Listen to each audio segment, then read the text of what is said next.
বার্মিংহামের এজবাস্টনে চলতি ভারত ও ইংল্যান্ড দ্বিতীয় টেস্টে এক বিশেষ মুহূর্ত ধরা পড়েন 14 বছর বয়সী তরুণ ক্রিকেটার বৈভব সূর্যবংশী। ভারতের অনূর্ধ্ব 19 দলের উদীয়মান ক্রিকেটার, যিনি বর্তমানে ইংল্যান্ড সফরে রয়েছেন, ক্যামেরায় ধরা পড়েন স্ট্যান্ড থেকে।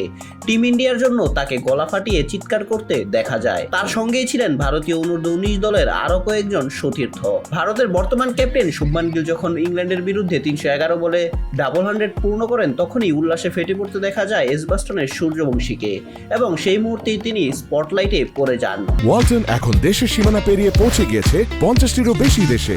ওয়ালটন, ঘরে ঘরে বিশ্বজুড়ে। আয়ুষ মাত্রের নেতৃত্বাধীন আন্ডার 19 দল বর্তমানে ইংল্যান্ড সফরে 5টি যুব ওয়ানডে ও 2টি 4 দিনের ম্যাচ খেলতে যাচ্ছে। এই সূচির মাঝেই প্র্যাকটিস থেকে সাময়িক বিরতি নিয়ে ভারতের টেস্ট দলকে সমর্থন জানাতে উপস্থিত হয়েছেন বৈভব, যা নিঃসন্দেহে একটা ক্রিকেট প্রেম এবং দেশের প্রতি ভালোবাসার বহিঃপ্রকাশ। এজবাস্টনের গ্যালারিতে বৈভব সূর্যবংশী সেই উচ্ছ্বাসপূর্ণ উপস্থিতি ভারতীয় ক্রিকেটের ভবিষ্যতের প্রতি আরও আশাবাদী করে তুলবে, সেই বিষয়ে কোনো সন্দেহ নেই।